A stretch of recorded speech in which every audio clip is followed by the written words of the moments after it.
আচার্য চাণক্যজি বলেন, জীবনে আপনি যতক্ষণ পর্যন্ত সফল না হবেন ততক্ষণ পর্যন্ত এই প্রেম ভালোবাসা এই সব কিছু থেকে দূরে থাকতে হবে। কারণ এই ভালোবাসা একটি মানুষকে সামনের দিকে এগিয়ে যেতে দেয় না, আর এটা আপনাকে আপনার সফলতার রাস্তা থেকে দূরে নিয়ে যেতে পারে। এটা একটি মানুষের জীবন নষ্ট করে দিতে পারে।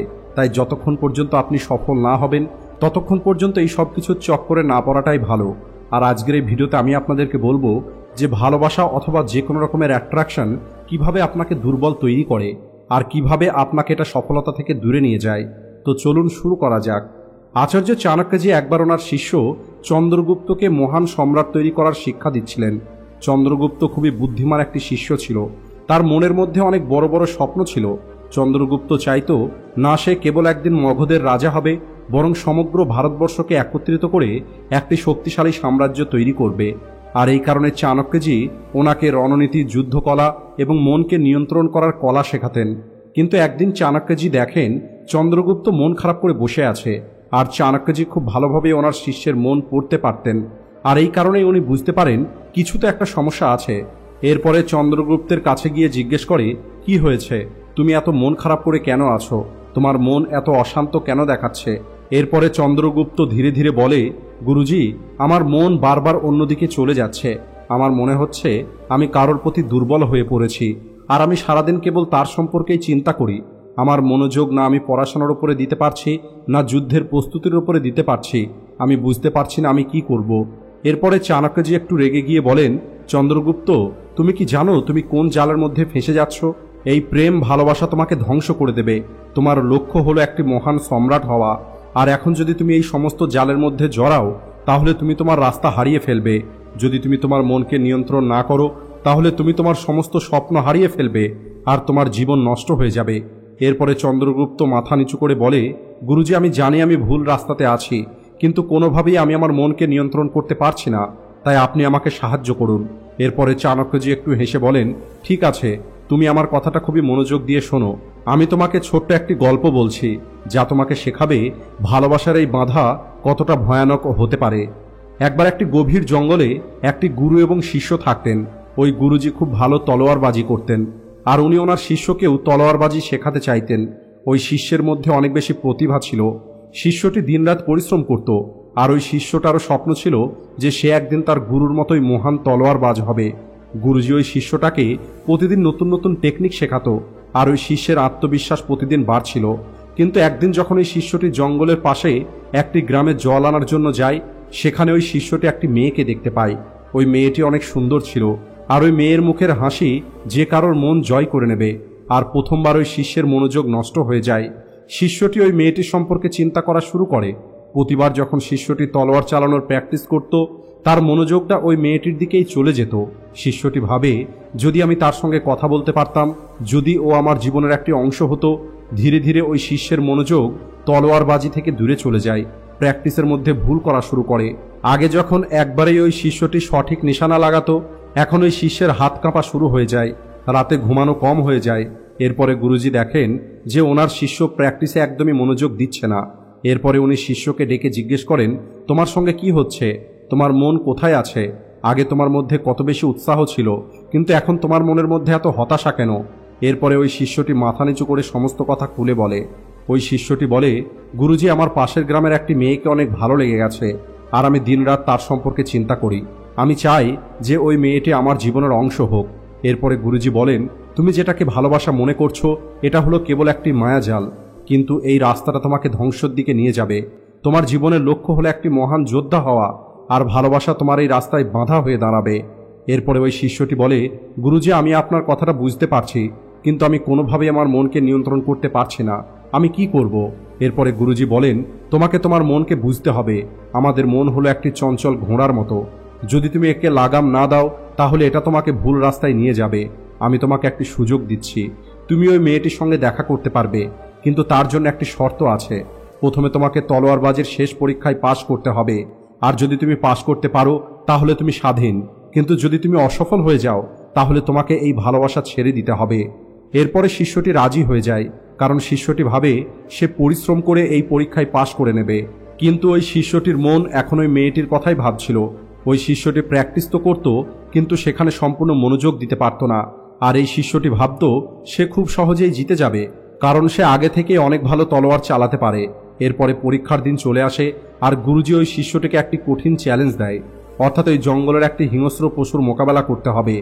এরপরে ওই শিষ্যটি সম্পূর্ণ চেষ্টা করে, কিন্তু তার মন বারবার অন্যদিকে চলে যাচ্ছিল আর তার মনোযোগ লড়াইয়ের উপরে দিতে পারছিল না। আর সবশেষে পরিণাম যেটা হয়, ওই শিষ্যটি হেরে যায়। ওই হিংস্র প্রাণীটা শিষ্যকে আহত করে দেয় আর শিষ্যটি অনেক কষ্টে নিজের জীবন বাঁচায়। আর যখন ওই শিষ্যটি গুরুজির কাছে ফিরে আসে, তখন গুরুজি বলেন, তোমার হেরে যাওয়ার কারণটা ওই হিংস্র প্রাণীটা নয়, বরং তোমার অনিয়ন্ত্রিত মন। কারণ তুমি তোমার লক্ষ্যটা ছেড়ে ওই মেয়েটির পিছনে ছোটার সিদ্ধান্ত নিয়েছ, আর আজ তোমাকে তার পরিণাম পেতে হয়েছে।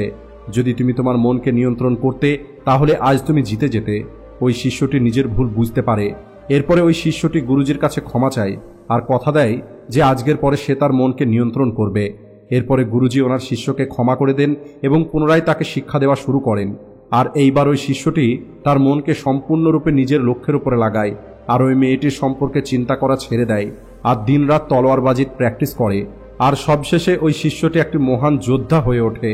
চাণক্যজি এই গল্পটা চন্দ্রগুপ্তকে শোনানোর পরে বলেন, ওই শিষ্যের মতোই তুমিও ওই জালের মধ্যে ফেসে যাচ্ছ। ভালোবাসা হলো একটি শেকলের মতো, যা তোমাকে তোমার লক্ষ্য থেকে দূরে নিয়ে যাবে। তুমি একটি মহান সম্রাট হতে চাও, তাহলে তোমাকে তোমার মনকে নিয়ন্ত্রণ করা শিখতে হবে। তোমার মন হলো তোমার সবথেকে বড় হাতিয়ার, আর যদি তুমি এটাকে নিয়ন্ত্রণ না করো, তাহলে এটাই তোমার সবথেকে বড় শত্রু হয়ে যাবে। চন্দ্রগুপ্ত গুরুজির কথা খুবই গভীরভাবে বোঝে আর এরপরে নিজের মনকে নিয়ন্ত্রণ করার সংকল্প নেয়। আর এরপরে নিজের সম্পূর্ণ মনোযোগ মগধের রাজা হওয়ার দিকে লাগায়। আর চাণক্যজির শিক্ষার সাহায্যে চন্দ্রগুপ্ত পরবর্তীতে না কেবল মগধের রাজা হয়, বরং ভারতের ইতিহাসের একটি মহান সম্রাট হয়ে ওঠে। চাণক্যজি বলেন, মনকে নিয়ন্ত্রণ করার 4টি উপায় আছে। প্রথমত, নিজের মনকে নিয়ন্ত্রণ করার জন্য আপনাকে আপনার মনের উপরে মনোযোগ দিতে হবে। আপনার মন হলো একটি বয়ে চলা নদীর মতো।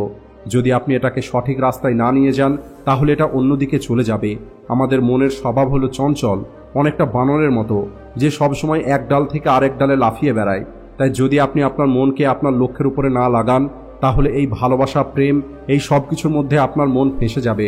প্রতিদিন সকালে আপনাকে ঘুম থেকে উঠে নিজেকে জিজ্ঞেস করতে হবে যে আজ আমি আমার লক্ষ্যের জন্য কি করব। মনে করুন আপনি একটি ডক্টর হতে চান, আর যদি আপনার মনোযোগটা অন্যদিকে থাকে, তাহলে আপনি আপনার পড়াশোনার উপরে মনোযোগ দিতে পারবেন না। তাই আপনাকে আপনার মনকে বোঝাতে হবে যে আপনার লক্ষ্যটা হলো সবথেকে বেশি ইম্পর্টেন্ট। আর সেটা কিভাবে হবে? আপনি আপনার লক্ষ্যটাকে একটি কাগজের মধ্যে লিখে ফেলুন এবং সেটাকে প্রতিদিন দেখুন। আপনি আপনার ঘরের মধ্যে একটি ভিশন বোর্ড তৈরি করুন, যেখানে আপনার সমস্ত স্বপ্নের কথা লেখা থাকবে। আর যখন আপনার মন অন্যদিকে চলে যাবে, তখন আপনি ওই ভিশন বোর্ডটাকে পড়ুন। আর আপনি আপনার লক্ষ্যটাকে এত বড় তৈরি করুন যেন অন্য সব কিছু আপনার ছোট মনে হয়। দ্বিতীয়ত, নিজেকে সবসময় ব্যস্ত রাখতে শিখুন। বলা হয় খালি ব্রেন শয়তানের ঘর। তাই আপনাকে নতুন স্কিল শিখতে হবে, বই পড়তে হবে, অথবা নিজের লক্ষ্যের সঙ্গে যুক্ত কোনো কাজ করতে হবে। আপনার মন যখনই অন্যদিকে যাবে, তখন আপনার মনকে আটকে দিন আর নিজেকে বলুন, এখন সময় হলো আমার স্বপ্ন পূর্ণ করার, অন্য কিছু করার নয়। আপনার মনকে বুঝিয়ে আপনার মনকে সঠিক রাস্তায় নিয়ে আসুন। নাম্বার 3, নিজের মধ্যে অনুশাসন নিয়ে আসুন। আপনার মন আপনার সবথেকে বড় বন্ধু, আবার আপনার এই মন আপনার সবথেকে বড় শত্রু হতে পারে। যদি আপনি আপনার মনকে সঠিক দিকে নিয়ে যেতে পারেন, তাহলে এটা আপনাকে পাহাড়ের চূড়ায় নিয়ে যেতে পারে। আর যদি আপনি আপনার মনকে নিয়ন্ত্রণ না করেন, তাহলে এটা আপনাকে গর্তের মধ্যে ফেলে দিতে পারে। আমাদের মনের স্বভাব হলো অনেক বেশি চঞ্চল, আর ভালোবাসা আমাদের জন্য এই কারণে ভালো নয়, কারণ এটা আমাদের এই চঞ্চল মনকেই ব্যবহার করে। আর তখন আমরা আমাদের কোনো কাজ সঠিকভাবে করতে পারি না। আমাদের কাজের মধ্যে বাধা চলে আসে আর আমাদের নিজের প্রতি বিশ্বাস কম হয়ে যায়। এই কারণে নিজেকে একটি অনুশাসনের মধ্যে রাখার প্রয়োজন আছে। আর নিজের মনকে অনুশাসনের মধ্যে রাখার জন্য প্রতিদিন আপনি 15 মিনিটের জন্য ধ্যান করুন আর নিজের মনকে একটি জায়গাতে স্থির করার চেষ্টা করুন। এছাড়া নিজেকে পজিটিভ কথা বলুন এবং নিজেকে বারবার এটা মনে করান যে আপনি কতটা শক্তিশালী। নাম্বার 4, পজিটিভ মানুষদের সঙ্গে থাকুন। বলা হয় আপনি হলেন ওই 5টা মানুষের মতো যাদের সঙ্গে আপনি সবথেকে বেশি সময় কাটান। তাই যদি আপনি নেগেটিভ মানুষগুলোর মধ্যে থাকেন, যারা আপনাকে প্রেম ভালোবাসার চক্রে পড়ার উৎসাহ দেয়, তাহলে আপনার মন দুর্বল হয়ে যাবে আর আপনি ধীরে ধীরে আপনার লক্ষ্য থেকে দূরে চলে যাবেন। কিন্তু যদি আপনি পজিটিভ মানুষের সঙ্গে থাকেন, যারা সবসময় নিজের লক্ষ্যের কথা চিন্তা করে, তাহলে আপনার মন মজবুত হয়ে যাবে আর আপনিও আপনার লক্ষ্যের দিকে এগিয়ে যাবেন। আপনাকে নিজের জন্য একটি ভালো গুরু অথবা মেন্টর খুঁজে বার করতে হবে, যে আপনাকে সঠিকভাবে গাইড করবে। আর ওই সমস্ত বন্ধুদের সঙ্গে সময় কাটান যারা আপনার স্বপ্নকে সম্মান করে এবং আপনাকে পরিশ্রম করতে উৎসাহ দেয়। আচার্য চাণক্য এবং চন্দ্রগুপ্তের এই ছোট্ট গল্পটা আমাদেরকে শেখায় আমাদের মনকে নিয়ন্ত্রণ করাটা অনেক বেশি প্রয়োজন। প্রেম, ভালোবাসা অথবা যে কোনো রকমের নেশা আপনার স্বপ্নের পথে বাধা হতে পারে, কিন্তু যদি আপনি আপনার লক্ষ্যের প্রতি সৎ থাকেন আর আপনার মনকে নিয়ন্ত্রণ করেন আর সঠিক মানুষের সঙ্গে থাকেন, তাহলে কোনো রকমের বাধাই আপনাকে আটকাতে পারবে না। তাই আজই আপনি সংকল্প নিন যে আপনি আপনার মনকে কোনোভাবেই দুর্বল হতে দেবেন না, আর আপনি আপনার স্বপ্নকে এতটা বড় তৈরি করবেন যেন বাকি সব কিছু আপনার ছোট মনে হয়। সবশেষে ভিডিও ভালো লাগলে ভিডিওটিকে লাইক ও শেয়ার করতে ভুলবেন না। Thanks for watching.